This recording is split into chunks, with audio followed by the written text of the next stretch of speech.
kali ini kita kedatangan tamu dari Rayo Psikologi Konsulting. Boleh perkenalan dulu Bapak-Bapak? Boleh dong. Ya. Salam kenal teman-teman dari SMKN 1 Pasirian gitu ya. Nama saya Muji, saya kebetulan adalah Master Trainer di Rayo Psikologi Konsulting. Nah, kita mendapatkan undangan ya dari SMKN Pasirian untuk mengisi sebuah event di sini. Dan di sebelah saya adalah kawan saya. Langsung ya. Saya namanya Inggit Prayuko. Kalau teman-teman panggil si Inggit biasanya. Saya di sini sebagai Direktur Rayo Psikologi Consulting, dan di sini saya dapat undangan dari kawan saya di sini. Kalau dari namanya sini tentang psikologi ya. Iya. Boleh diceritakan sedikit tentang pekerjaan atau profesinya Oke. Bapak sekarang? Oke, kalau dari saya sebagai direktur, sebagai pemilik ya istilahnya, Rayo Psikologi Consulting ini sebuah bisnis yang berkembang di bidang ya asesmen psikologi, terus training dan lain sebagainya. Dan di sini biasanya kami dapat project atau pekerjaan kami di sini adalah yaitu mengasesmen, baik itu di ranah perusahaan, baik di ranah sekolah ataupun individu gitu. Jadi kalau di ranah perusahaan itu biasanya lebih banyak untuk asesmen psikologi berkaitan dengan karyawan. Proses masuk karyawan itu kan harus dites. Iya. Kemudian kalau di sekolah biasanya bakat minat. Iya. Di kelas 1, kalau di sini kelas berapa? 10 ya? 10 gitu. Nah, kalau kegiatan training ini saya majukan ke rekan saya ini kegiatan training. Iya. Jadi memang kalau untuk di pelatihan gitu ya, atau di Rayo Psikologi sendiri kita banyak handle beberapa event besar. Iya. Gitu ya. Salah satunya mungkin ada perusahaan ternama yang berasal dari Malang atau punya grup juga bisa. Memang kita fokusnya di pelatihan pengembangan SDM. Iya. SDM itu kan bicaranya bukan hanya hard skill, tapi soft skill juga Iya. perlu dipelajari dan dikembangkan. Apalagi kalau kita bergerak sama teman-teman yang di dunia pendidikan. Contohnya misalnya SMKN 1 Pasirian. Iya. Kita kan eventnya adalah karakter building. Karakter building itu sesuatu hal yang fundamental kalau boleh dibilang. Kenapa fundamental? Karena setiap orang itu pasti harus memiliki karakternya masing-masing. Bukan hanya sekedar kita mengetahui karakter kita apa, tapi kita juga harus bisa mengembangkan karakter kita menjadi seperti apa. Karena kan untuk menjadi manusia yang bermanfaat, menjadi manusia yang berdaya, dan menjadi manusia yang tangguh, itu setidaknya karakternya betul-betul terbangun. Terus kalau Bapaknya, bagaimana perjalanan selama untuk menjadi seorang dokter psikolog? Untuk jadi seorang profesi psikologi. Iya. Perjalanannya ya cukup terjal ya. Karena kata orang-orang Terjalnya katanya gimana? susah ya. Karena kalau awal-awal memang membangun sebuah bisnis itu memang naik turun. Iya. Gitu. Jadi memang harus perlu karakter yang agile, gitu, yang tahan banting dan sebagainya. Dan nggak boleh sombong yang terutama. Iya. Itu sih. Ya, kalau menurut saya itu, jadi memang harus tough. Jadi sulit ya. Lumayan sulit. Bukan sulit, cuma lebih bersabar aja sih sebenarnya. Gitu. Terus kalau untuk dunia kerja ya, keterampilan apa yang paling dibutuhkan untuk dunia kerja saat ini? Keterampilan kerja. Iya.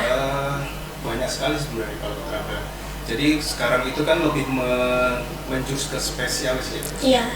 Nah, itu yang perlu dipelajari oleh teman-teman atau orang-orang yang lain gitu. Jadi sekarang tuh banyak posisi baru yang dulunya nggak ada, sekarang jadi ada, misalkan kayak data analis. Nah, itu perlu dipelajari. Jadi jadilah seorang yang spesialis, jangan generalis.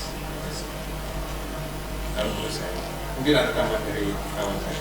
Ya, sifat generalis dan spesialis itu memang dua hal yang irisannya tipis sekali gitu ya. Karena kalau generalis itu berarti asumsinya adalah mampu mengerjakan banyak hal dalam satu waktu atau menguasai banyak kompetensi dalam satu wadah, yaitu pribadi tersebut. Tapi setidaknya kita harus menjadi spesialis atau master dalam bidang kita masing-masing.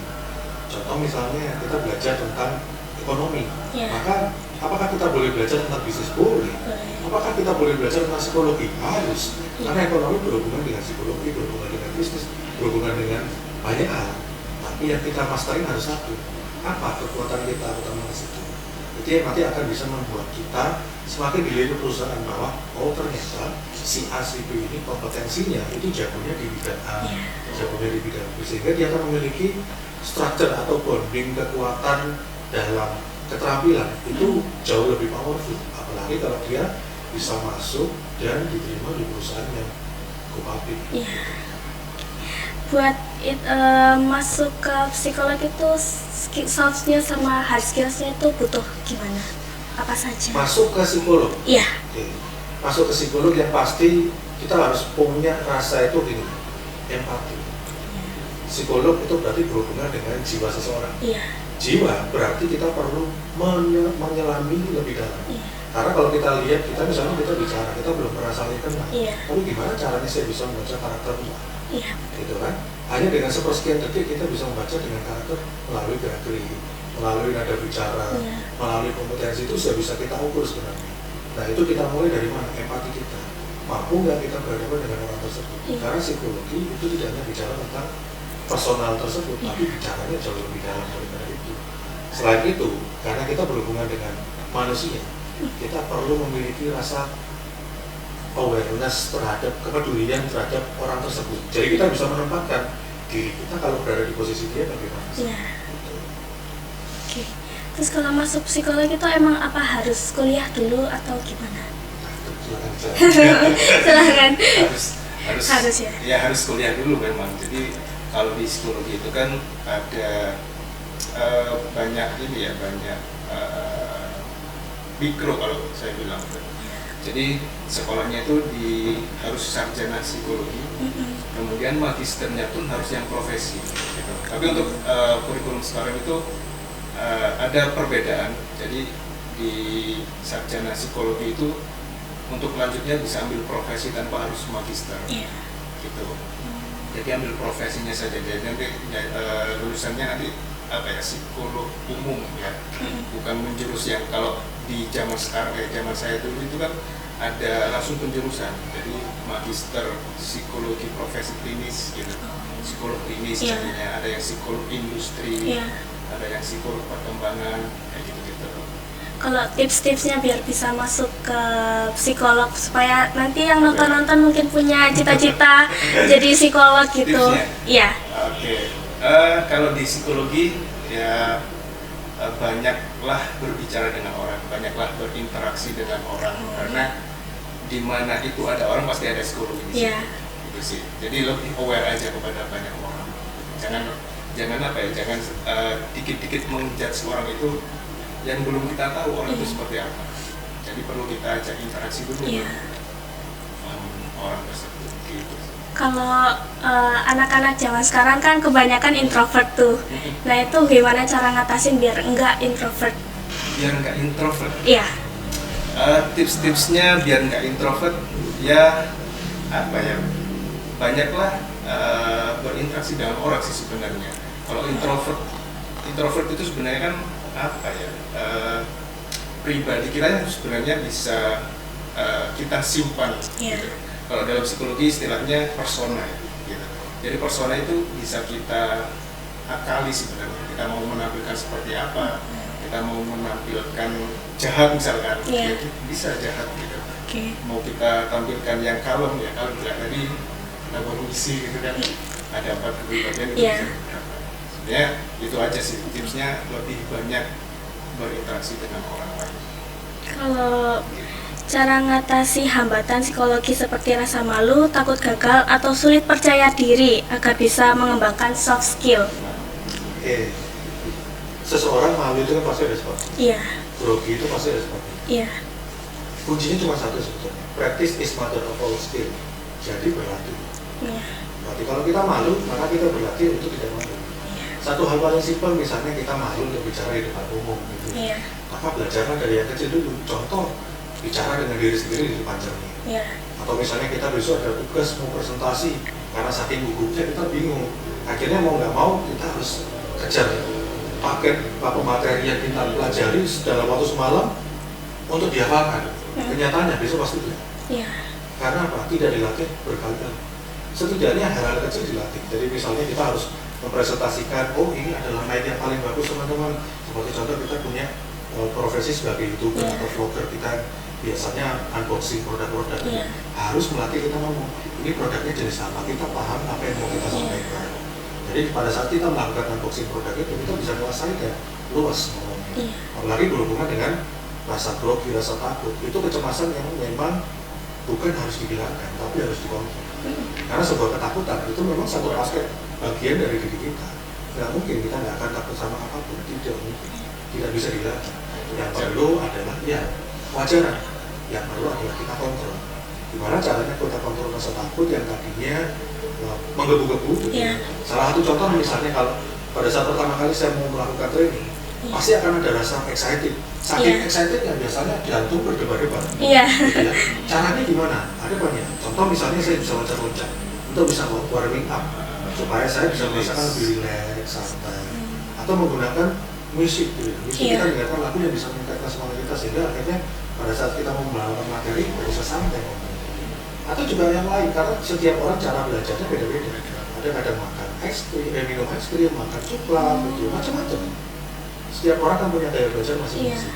Hanya sekarang itu yang perlu ditanyakan adalah bukan mampu atau tidak mampu, tapi mau atau tidak Iya. untuk belajar. Iya.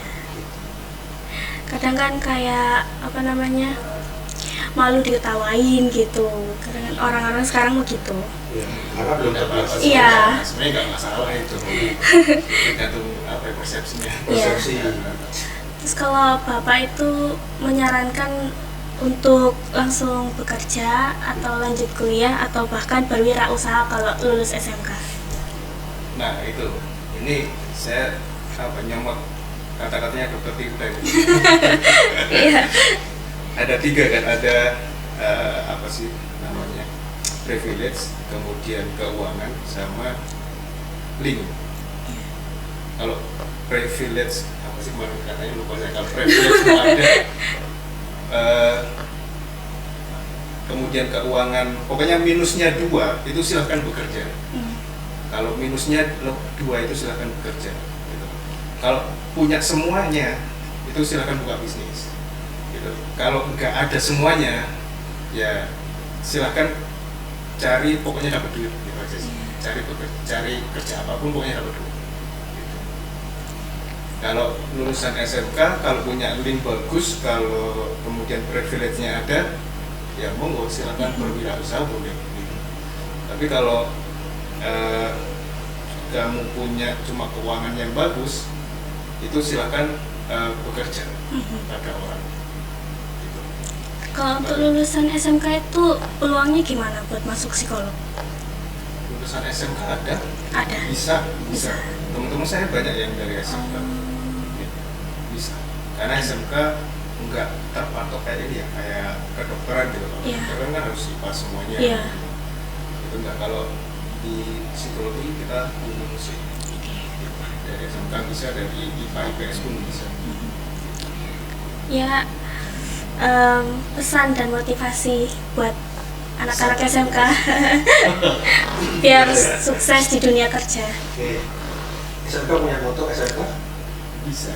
Bisa, iya, ya, SMK motonya tuh bisa, ya? iya, SMK Iya. bisa, Kebanyakan perusahaan itu akan bertanya, SMK itu bisa apa? iya, Ditanyakan balik. Nah, pertanyaannya akan mengacu kepada anak-anak yang lulus tadi, kemampuannya apa? Sehingga kemampuan itu yang harus mereka tonjolkan di dunia kerja. Karena pada saat mereka melangkah masuk ke dunia pekerjaan yang belum pernah mereka jajaki sama sekali, Iya. mereka akan dilanda rasa cemas, takut, grogi, dan lain-lain. Nah, mereka pilih dari mana? Tadi kita barusan bahas dalam kelas bahwa teman-teman harus meningkatkan kompetensinya, menonjolkan value dirinya, sehingga SMK baru akan terlihat kalau value itu bisa muncul. Value dilihatnya dari mana? Salah satunya adalah teknik personal brandingnya seseorang. iya, Contoh misalnya, saya memutuskan menjadi seorang trainer, berarti saya harus memposisikan diri saya sebagai seorang trainer. Iya. Harus membranding diri saya bagaimana caranya bersikap, berperilaku sebagai seorang trainer. Sama halnya dengan teman-teman SMK. Mau dia lulusan dari teknik tata boga, Iya. teknik otomotif, teknik digital, dan lain-lain, mereka harus bisa menjadi yang awal tadi, iya, master dalam bidangnya masing-masing. Sehingga pada saat dia represent kepada calon perusahaan atau HRD, dia bisa menjelaskan dengan gampang. Karena HRD itu rata-rata kebanyakan pertanyaannya kan template. Iya. Ada juga HRD yang selain pertanyaannya dia bertanya hal-hal yang di luar nurul gitu. Di luar nurul ya. Paling simpel begini, dia juga kadang-kadang ngetes gitu. Kalau misalnya silakan duduk selamat pagi, Iya. nanti diberikan satu cangkir gelas gitu. Kemudian Anda disuruh silakan diminum, oh iya Pak, terima kasih. Nah, pada saat selesai, apa yang dilakukan sama anak tersebut? Biasanya Pak saya permisi dulu, Iya. gelasnya ditinggal. Iya. Iya. Boleh? Iya. Padahal yang dilakukan oleh HRD tersebut adalah ngetes. Nah ini tahu tata krama nggak? Oh, gitu. Jadi makanya perusahaan itu banyak yang mengasumsikan bahwa kalian kalau bekerja di sini adalah ini rumahmu sendiri, sehingga Iya. kamu akan merawat pekerjaan ini sebaik-baiknya. Oke. Hal simpel seperti itu saja tidak dilakukan. Tidak dilakukan. Berarti ada apa dengan pendidikan karakter di Iya. sekolah tersebut? Atau ada apa dengan karakter Anaknya tersebut? sendiri. Iya. Itu menjadi tolak ukur. Jadi apakah menjadi hambatan kalau sekolah di SMA? Tidak. Tidak. Peluangnya akan sangat besar sekali. Bahkan anak-anak SMA jauh lebih memiliki banyak potensi untuk bisa membangun usaha. Iya. Gitu. Spesialis. Sudah terspesialisasi. Hmm. Cara menyeimbangkan antara hard skill dan soft skills. Oke. Lebih penting mana? Hard skill Iya. atau soft skill gitu ya? Dua-duanya sangat penting. Penting. Itu akan digunakan di mana? Pada saat kita bekerja, kita menggunakan keterampilan hard skill. Iya. Pada saat kita melakukan pekerjaan dan mendelivery pekerjaan tersebut, yang dibutuhkan adalah soft Soft skill. skill. Kemampuan apa yang paling dasar dibutuhkan seseorang? Komunikasi. Nah, komunikasi ini kan bukan hanya sekedar bicara antara interpersonal atau intrapersonal, tapi bagaimana caranya kita membuat orang lain itu paham hanya dengan sebuah kalimat sederhana. Let's say lah kalau misalnya Mbak, tadi saya tanya, Mbak, besok tolong pergi ke Papua ya? Iya. Iya Pak, saya siap berangkat. Iya. Itu nggak bisa ngapain? Iya. Iya kan? Iya. Ya. Kalau orang yang berkomunikasi dengan baik itu pasti akan bertanya. Bertanya. Kenapa Pak? Kenapa harus ke sana? Iya. Kenapa harus saya? Bagaimana kesananya? Iya. Main apa? Semua ditanyakan gitu. Maka barulah terjalin dua arah komunikasi. Karena itu hal yang paling fundamental di semua dunia kerja.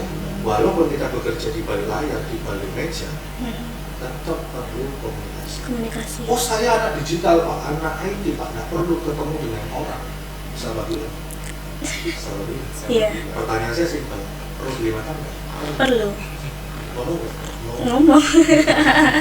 Kalau nggak ketemu sama siapa-siapa, perlu nggak ngomong sama dirinya sendiri? Perlu. Saya mau makan apa ya? Iya. Betul ya? Iya, betul. Maka itu komunikasi adalah skill yang paling basic. Kalau menurut dokter, apakah sistem pendidikan kita itu sudah cukup untuk pengembangan soft skill? Sistem pendidikan kita apakah sudah cukup? Kalau boleh saya Iya. bilang, sistem pendidikan yang ada di Indonesia masih jauh dari kata cukup.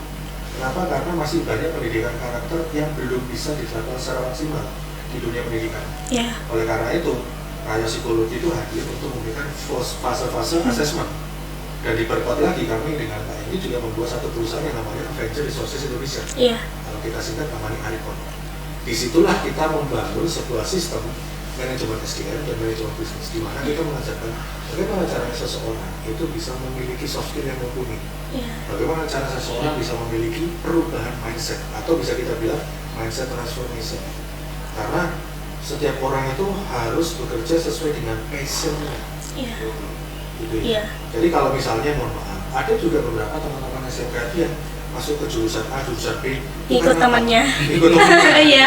Kesasar gitu. Iya, alasannya kesasar. Saya Iya. juga teman saya Pak, saya diajak begini Pak, karena teman saya nggak ada temannya, karena saya juga nggak ada Iya, temannya. betul. Tarik-tarik temannya. Iya. Akhirnya seperti itu gitu. Jadi soft skill dan hard skill penting. Iya. Komunikasi penting. Penting. Kompetensi jauh lebih penting. Karena tanpa kompetensi kita nggak akan dilihat sama perusahaan Iya. di luar sana. HRD sekarang itu pasti akan lebih banyak mengutamakan pengalaman. Pertanyaannya untuk anak SMA, anak yang dari madrasah sanawiyah dari Iya. kampus yang belum punya pengalaman gimana coba? Iya. Makanya saya bilang tadi sebetulnya anak-anak memiliki spesifikasi khusus yang di pondok lah, yang di SMK lah, Iya. itu punya potensi jauh lebih besar mendirikan sebuah usaha karena spesialisasi mereka. Iya. Apalagi sekarang banyak pekerjaan yang remote, gitu ya. Mhm. Remote itu bisa dikerjakan dari jauh, sistem kerjanya hybrid. Bahkan sekarang anak SMA aja bisa dapat uang jutaan dalam Iya. bulan karena pekerjaannya virtual assistant. Kalau ada satu soft skill yang wajib dimiliki oleh setiap orang, apa yang dokter pilih? Bukan dokter. Oh ya, psikolog. Ya, Sorry. psikolog Pak gitu. Iya. Kalau saya memang hanya sekedar mentor saja. Oh, Jadi kalau skill paling dasar tadi sudah disampaikan adalah komunikasi. komunikasi. Karena dengan komunikasi kita bisa menyadari siapa diri kita, Iya. siapa orang yang kita ajak bicara, Iya. dan siapa audiens yang mendengarkan kita bicara. Gitu. Karena memang ada pepatah kata kan ngomong, Biden bisa bicara, itu bisa bicara, Iya. semuanya bisa bicara. Betul. Jadi itu memang yang paling basic sebenarnya. Gitu. Sudah tidak ada motivasi lain atau Oke. apa? Motivasi yang terakhir adalah gini, SMK bisa. Pertanyaannya, orang-orang akan bertanya, kemampuannya akan sejauh mana? So Iya. jangan khawatir teman-teman anak SMK, SMA sekalipun begitu. Mm. Yang penting kalian mau berkembang, mau bertumbuh, meningkatkan kompetensinya masing-masing, Iya. dan belajar hal-hal yang ada di luar. Belajar dari YouTube boleh, dari Iya. ikut training boleh, ikut kelas-kelas online boleh, nggak harus mahal, gitu. Nggak harus mahal. Masuk ke dalam komunitas pun bisa kan? Bisa. Ya kan? Contoh seperti kami ini membangun sebuah komunitas namanya HR Venture Community, di mana di dalamnya itu ada teman-teman SMK, ada guru SMK, ada HRD, ada praktisi, ada pemilik bisnis, ada juga dosen-dosen yang Iya. kita semua tergabung dalam satu komunitas. Dan setiap hari kita bahasnya beda-beda. Ada yang bahas tentang HRD, ada yang bahas tentang mindset, Iya. ada yang bahas tentang soft skill, hard skill, semua kita blend dan kita belajar di situ. Kebetulan hari Kamis besok kita ada event. Kita punya event yang mirip seperti ini, tapi kalau ini namanya podcast. Podcast. Kalau kita bawaannya no cast. No case. No cast. Kenapa no cast? Karena isinya sudah knowledge dan podcast. Oh. Kita kombinasikan jadi no cast. Oke. Belum pernah dengar kan? Belum. Karena baru kita yang punya. Oke.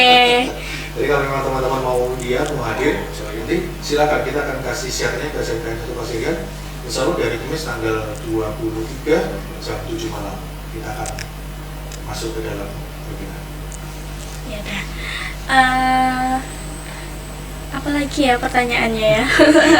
Sampai bingung loh saya. Iya, saking banyak kan. Insight gitu ya. Iya. Terus apa ya? Cara biar apa ya? Kayak bisa memasuki psikolog gitu. Masuk di dunia psikologi. Iya. Yang pasti kan harus belajar seperti Iya. itu. Ya, yang pasti ada minat untuk apa ya? Memasuki. Mengetahui tentang orang Oh, bekerja. oke. Jadi ini saya minat dengan buku-buku apa ya, development misalnya dengan orang yang berhubungan dengan orang itu monggo silakan masuk ke psikologi mau lebih baik gitu. Baik, sudah sampai sini saja ya. Terima kasih. Baik teman-teman, itu tadi obrolan dari kita. Semoga wawasan atau cerita yang disampaikan dari bapak-bapak ini bisa menjadi motivasi dan bekal bagi kita semua, terutama dalam mempersiapkan diri untuk menghadapi dunia pekerja. Jangan lupa untuk terus belajar, berkembang, dan percaya pada potensi dan kepercayaan masing-masing. Terima kasih sudah menonton.